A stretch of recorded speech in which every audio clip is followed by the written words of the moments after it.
You're listening to the services of Rockstar Church, located at 5701 West Creek Drive, Fort Worth, Texas 76133. Our office is happy to serve you at 817-292-0873. Our Sunday services 12:30 p.m. Now let's join Pastor Chan for this dynamic teaching already in progress. Matthew chapter 16, verse 21. I like the beginning. Let's go back to 21 because I want to read that one more time. There were two words we needed to pull out of that. From then on, Jesus began to point out to his disciples that he must go to Jerusalem and suffer many things. Title of the message this morning is good. I think it's good, and it ought to bless you. If it don't bless you, it's all right. It'll bless somebody sitting around you. Say, this suffering can't touch that glory. Come on now, let's say it again. I need it to get in your spirit. This suffering cannot touch that glory. Jesus is speaking here and teaching his disciples and begins to share some of his future and his plans with them and let them in on the fact that soon he'll be captured and crucified, but he'll rise again 3 days later. Now, this writing by Matthew here, this is the first prediction of Jesus' death in the New Testament, and it's important because the events and words spoken by Jesus following the near future, this is where it gets important. Now, in the previous verses, we read this verse that is very foundational to our church. One of the foundational scriptures that our church was built on was Matthew chapter 16, verse 18, where Jesus asked the disciples, "Who do men say that I am?" And then they answered, they said, well, some think you're a prophet, some think you're Elijah, they think you're all these other people. But then Jesus said, well, you know me. Who do you say that I am? And they answered, and it was Peter at this moment who was affirmed by Jesus because Jesus said, blessed are you, Simon, son of Jonah, because flesh and blood did not reveal to you who I am, but it had to be a revelation from heaven. Can I teach you something just before we move on? And this is a little bit of a sidebar, but if I could just teach you, can't nobody tell you who God is to you in your life. I just want to help you a little bit because the reality is you probably heard about Jesus all your life in Sunday school. You heard about what God could do. You heard about it, but you don't fully believe it until you've had to have him do it for you. And come on now, somebody can tell you God is a healer, but until you get sick for real, and only God can step in. When the doctors say, I don't know what's going on, and all these things start happening. See, Jesus is only a provider to those who got in desperate enough situations that only God could bring you back out of it. So the reality is only heaven can reveal to you who God really is.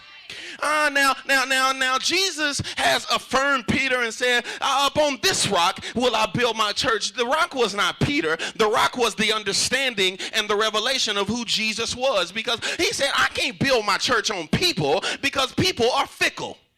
Oh, I just turned off all the amens. I can't, John, come on now. I'm trying to teach you real good what the book says, because he could not build his church on people, because people are here today, gone tomorrow. People like the next best thing. People decide how they feel, whether or not they're going to be at church, or whether or not they're going to be saved this week, or whether or not they're going to obey God. But he said, I have to build my church on the confession that people know that heaven has revealed to you beyond a shadow of a doubt that I am who I said I am. He blesses Peter in this verse, but in the next verse, he has to scold Peter. Okay, so we went from 18, he's blessed. 19, 20, he's blessed. And then in 23, he's full of the devil. Oh, I'm gonna teach you good today. I feel like preaching. Now, what's amazing to me is that Jesus has still partially hidden the fact that he is the Messiah. And he reveals to his disciples, this is getting ready to happen, but nobody else knows it's going to happen yet. There is some information that your neighbor may not be privileged to yet because they really can't handle it at this moment in their lives. Oh, I need you to understand that there are some things that God is revealing to you in this moment of your life that other folks in your family are not quite ready to handle yet, because they don't really necessarily know how to handle the glory that's coming on the other side of what's getting ready to come in your life. Now, I need you to understand, Jesus built Peter up, and now he has to knock him back down, because sometimes we get a little too big for our britches. You all remember when you were a kid, parents, you can attest, holler back at your boy, that there was always a moment where kids decide they're going to test their parents and see what they can get away with saying. You don't know what words your mother might really let you say or allow you to say until you slip out and try to sneak it in the conversation and see if she heard and responded.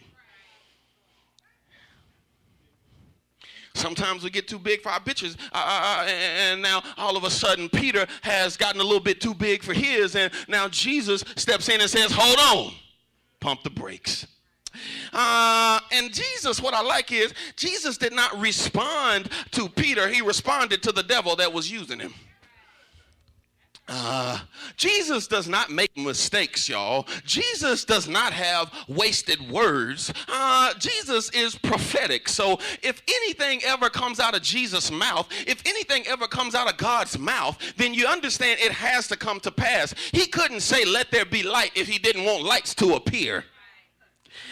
It's impossible for him to talk and the things that he say not be true.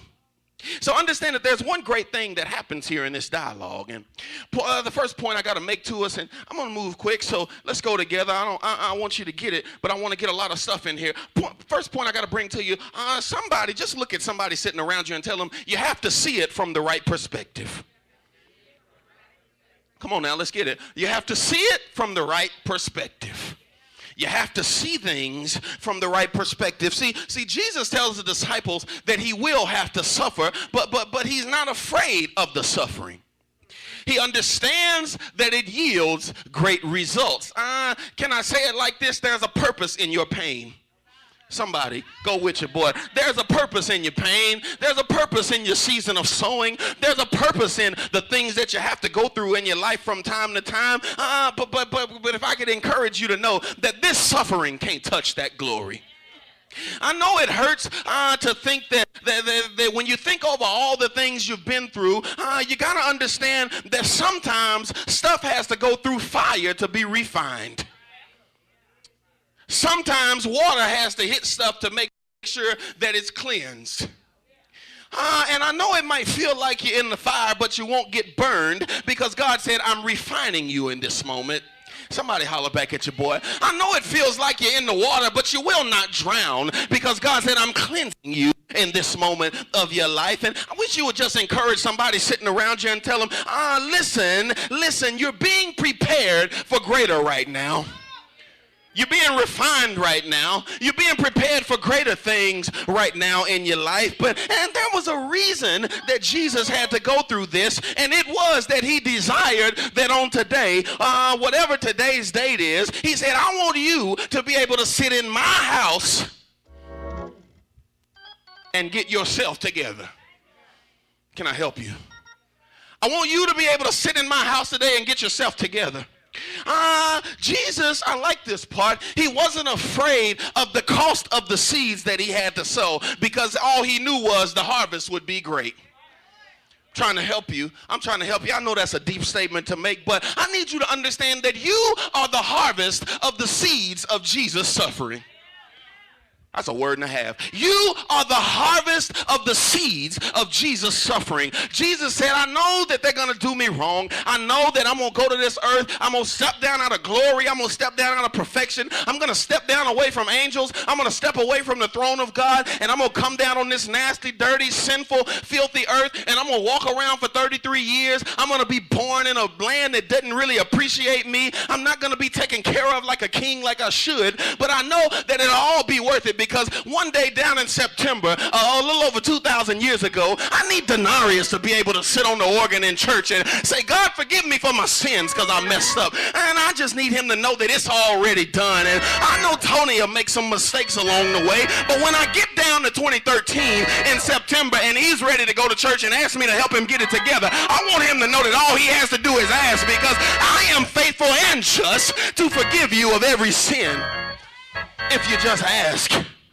I am the harvest of Jesus' seeds of suffering. Now, watch this. Jesus rebukes Peter, and he says, you got to have the things of God on your mind, not the things of the world. If my mind is not kingdom focused, then I become no good to the purposes of God.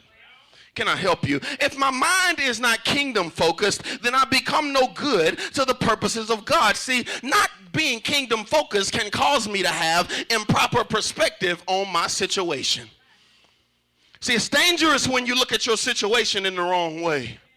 It's dangerous when you don't see what God intended you to see in the situation. Because I want to help you because the reality is maybe you're not cursed. Maybe God just has a different assignment for you. I know you've been applying for jobs and they've been rejecting you for all of them, but don't get discouraged and think that nothing good happens to you, because something good is about to happen to you. This is a season of the turnaround, but you got to understand that sometimes God is just shielding you from foolishness just so you can get to the glory. I just want to help somebody because maybe you shouldn't be bitter that that relationship didn't work out, because maybe that fool would have been in the way of the Boaz that God was sending to come knock on your door. And I just want you to understand that sometimes your perspective has to be right and say, God, I know this didn't work out, but this suffering can't touch that glory. Peter gets angry for Jesus because of this entire, because of this entire prophecy that he reveals to the disciples. Thank you, because he's only focused on the painful parts. Watch this now. Peter got mad at Jesus because all Peter listened to was the painful parts. See, Jesus did tell them, yes, I have to go be crucified. Yes, the religious leaders are going to take me and do me wrong and do a whole bunch of stuff to me. But he did include in that part that on 3 days I rise again. And I'm just trying to help you understand that sometimes you get messed up because you only focus on the bad stuff in what God is saying concerning you in this moment. I know it might have been a rough season for you in your life right now. Yes, you might have had to suffer a little bit. Yes, you've gone through some challenging days. But the reality is that can't be all you look at, because there's a greater glory coming after this. See, if that wasn't true, then the Apostle Paul couldn't have said down the line, I reckon that the suffering of this present time. Somebody who know the Bible. I reckon that the sufferings of this present time are not worthy to be compared to the glory that shall be revealed in me. Somebody just say it back. This suffering can't touch that glory. I'm trying to help you understand that this suffering that you're going through right now was never intended to disqualify you from the glory. It was intended to prepare you for the glory. It was intended to refine you for the glory, because if you don't go through nothing before the glory, you can't handle it when it shows up.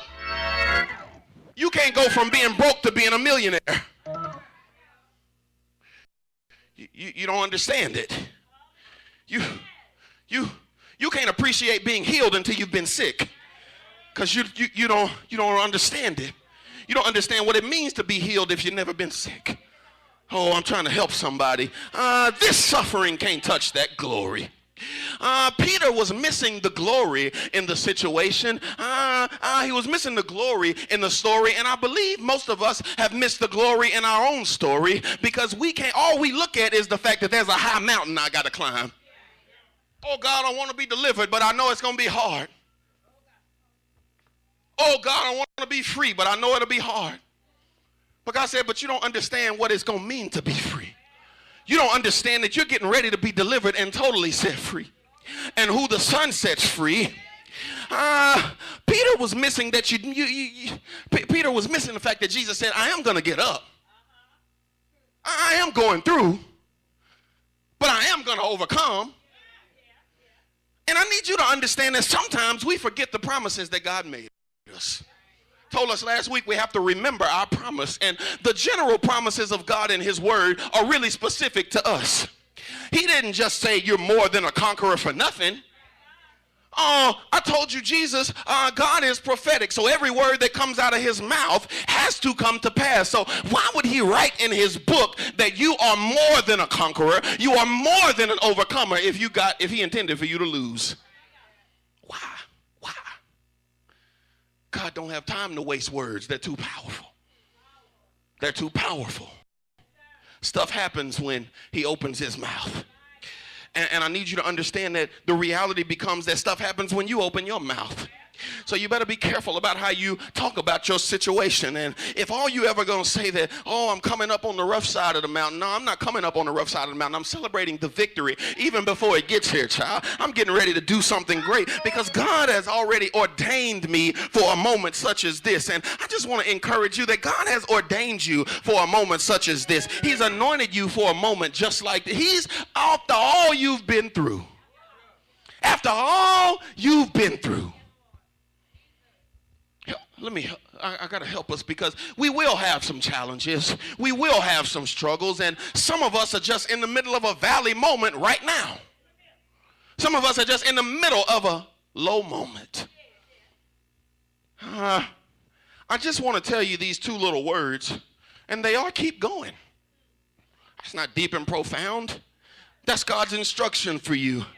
Because, see, Galatians 6:9 says that your harvest will come if you don't get weary in well-doing. And it's one thing to suffer because you know you messed up, but it's another thing that when you got to suffer just because you're waiting on God. Because oh, that was so good right there. Because the reality becomes that I'm waiting on God, and I'm only waiting because I really believe that there's a pot of gold at the end of this rainbow. See, you don't go chase dreams and you don't think nothing's on the backside of them. But if you're going to really suffer, why don't you just say, I'm going to suffer waiting on God to turn my situation around? And if I had about 3 folk to say, I know I'm about due for a breakthrough. This is my season of the turnaround. I wish you just get up out of your seat and start turning right there where you are. Because while you stand in church and turn, God said, I'll turn it on your behalf.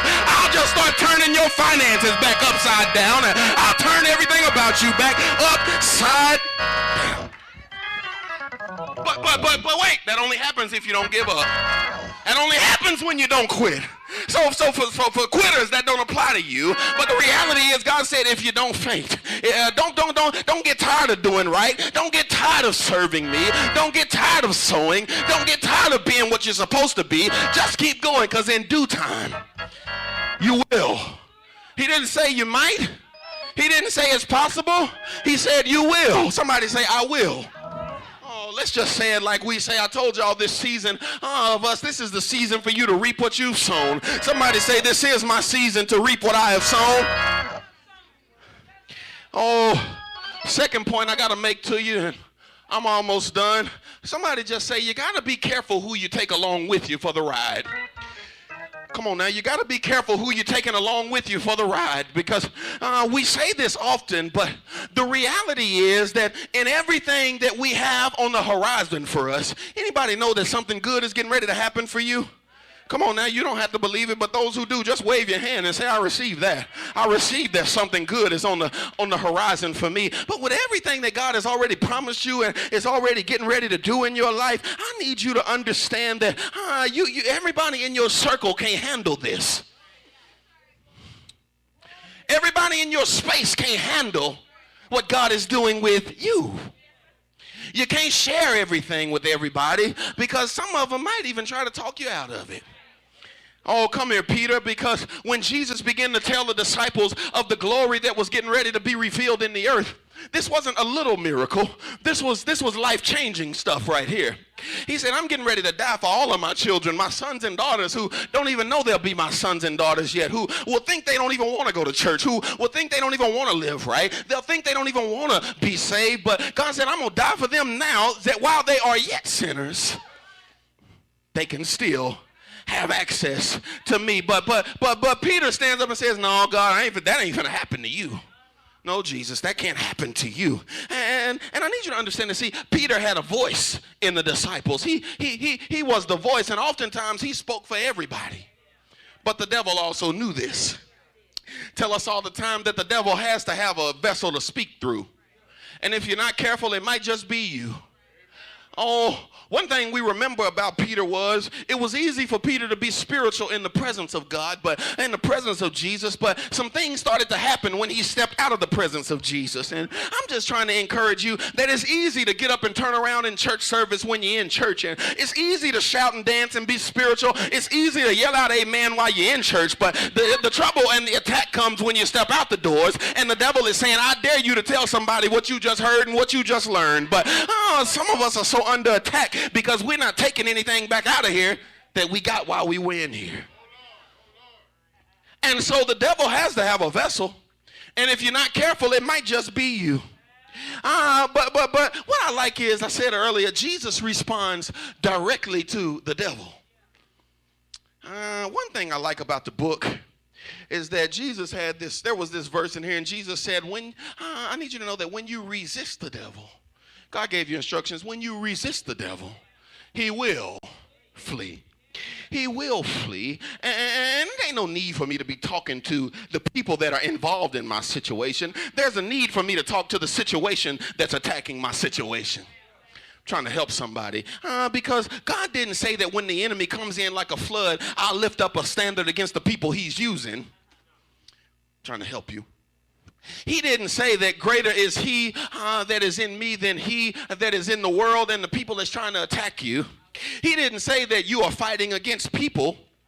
He said your fight is not against flesh and blood.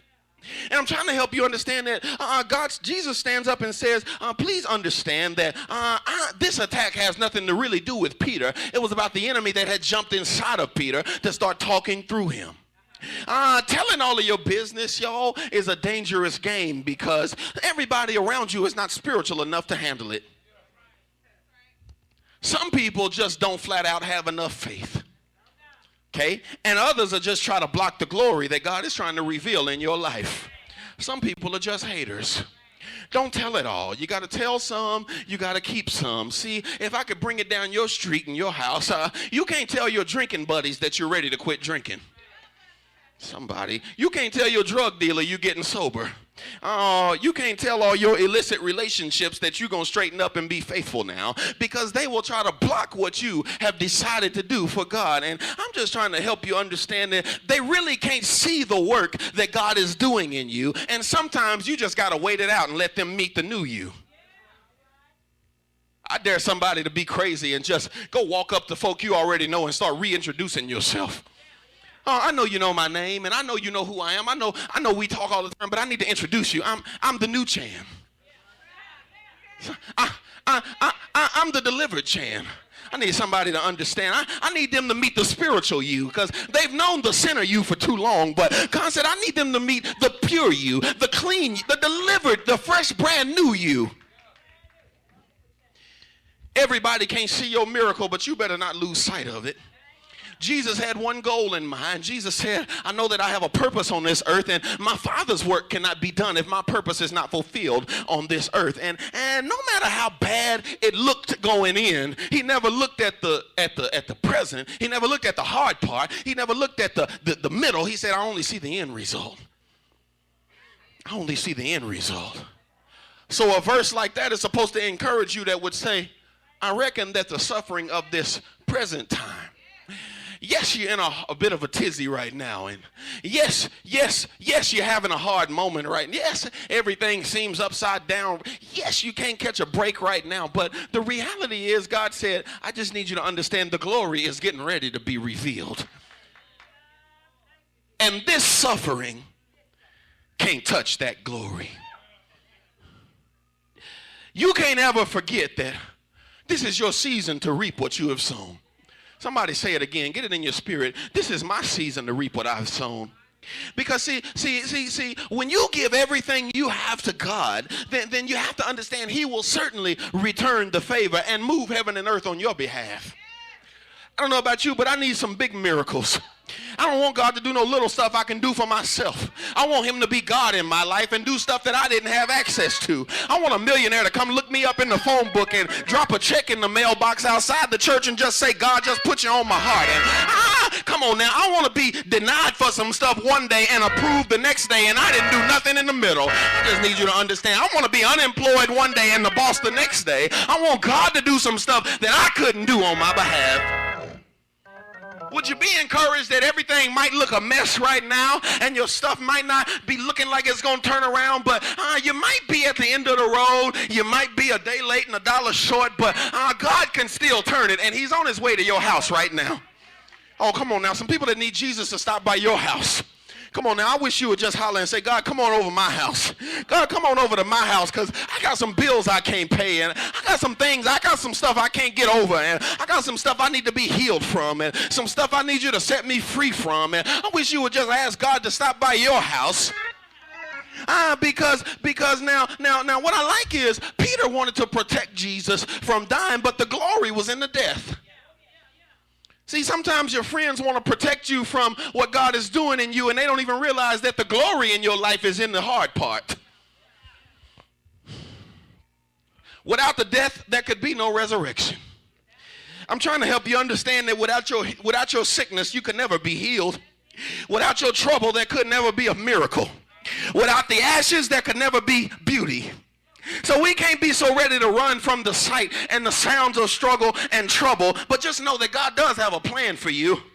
See, somebody is going to need the fact that Jesus died for their sins. And see, somebody in here ought to realize I wasn't quite perfect enough to overcome this thing on my own. I wasn't perfect enough to stay out of sin, but with your sanctified self, I need you to understand that I messed up sometimes, and I needed the grace that would be provided for me on the cross. And I didn't dot all my I's and cross all my T's, and I didn't answer all the questions right all the time. I wasn't always obedient. There wasn't always a yes coming out of my spirit. Sometimes I was in sin, but thank God that he said, no matter what, I'm still going to provide the glory that comes and the grace of the cross.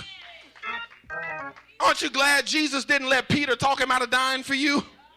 Oh no, see that? That's the problem I have with church, because we don't understand how to be what we need to be grateful for. Child, you don't need God to pay your bills. You get a job, you can pay your own bills. You don't need God to give you a car. You fix your credit and get a job, you can buy your own car. But the reality becomes that when you start talking about stuff that you couldn't do on your own, that's where the grace and mercy and sovereignty and authority and power of God stepped in on your behalf. See, I needed the grace. Anybody needed the grace? Did anybody need the grace? Did anybody need what God had to offer you? Oh, I'm getting ready to get out of here, but can I just tell you now that greater is coming? That's my third point. I just want to say greater is coming. And I just want you to be encouraged, because no matter how ugly today is, no matter how broke you are, no matter how nothing, whatever is, the greater is coming. Somebody just yell it out, greater is coming. Oh, because I need to encourage you that this suffering can't touch that glory. Oh, somebody said, this suffering can't touch that glory. Will you realize that no matter how ugly, how bad today is, the greater is coming. Greater is coming. You can't give up yet, because you haven't seen the glory of the Lord that's going to be revealed in you. You already came this far. You might as well keep going. I'm trying to help somebody. See, because I made up in my mind that I can't stop while it's bad. I don't know about you, but I don't want to just die where I am. I want to stand still and see the salvation of the Lord, and I want to see God stand up and do everything he promised me to do in his word. And so if I'm going to do like we talked about a couple weeks ago and remind God of the promises that he made me, on my broke days I'm able to stand up and say, God, you promised me that I'd be a lender and not a borrower. Oh, when I'm feeling down, God, you promised me I'd be above and not beneath. God, you promised me I'd be the head and not the tail. God, you promised me that I was more than a conqueror. You promised me that many are the afflictions of the righteous, but you would deliver me from them all. See, I can't die in the middle of what I'm in, because he didn't forget. He didn't forget to include the part that he was getting ready to get back up. We hate the fact that Jesus died, but we love the fact that he got up.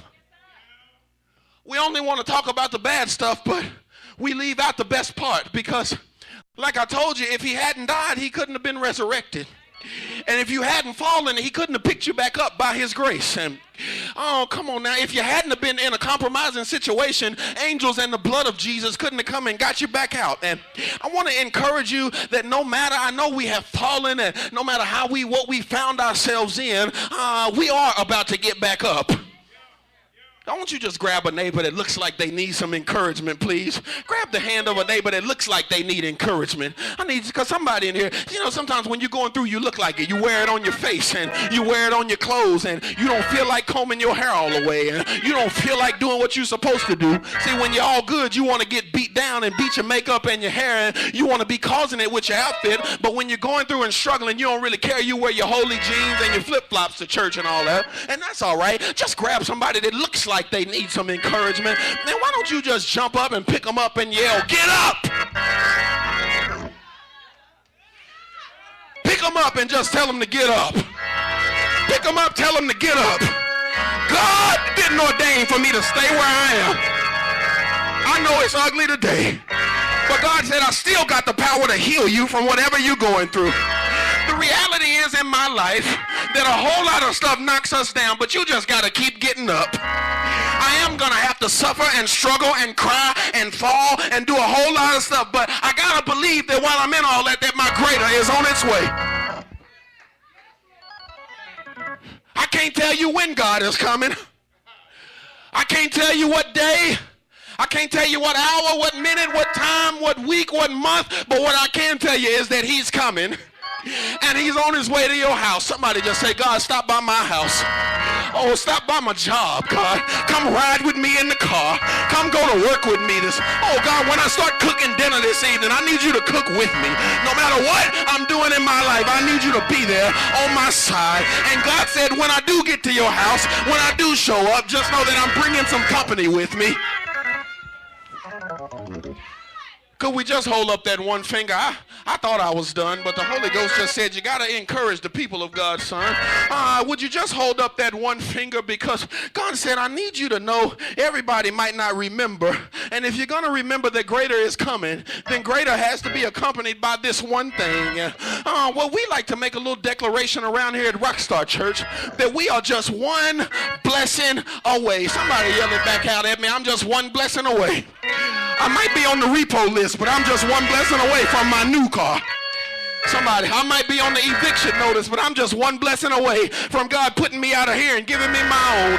I might be in a sick, shut-in shelter, whatever I might be in, but just know that I'm just one blessing away. And I'm not talking about no little blessings. I'm talking about big-time stuff. God said, I'm getting ready to change your status. I'm getting ready to change the way folk talk about you. I'm getting ready to change what people think about you. I'm getting ready to heal you from what you've been walking in. You are just one blessing away. Somebody yell it out, greater is coming. We hope that you've been blessed by the word and would love for you to join us in worship for our 12:30 p.m. Sunday services. You may also visit our website at www.rockstarchurch.com. God bless you, and we look forward to seeing you soon.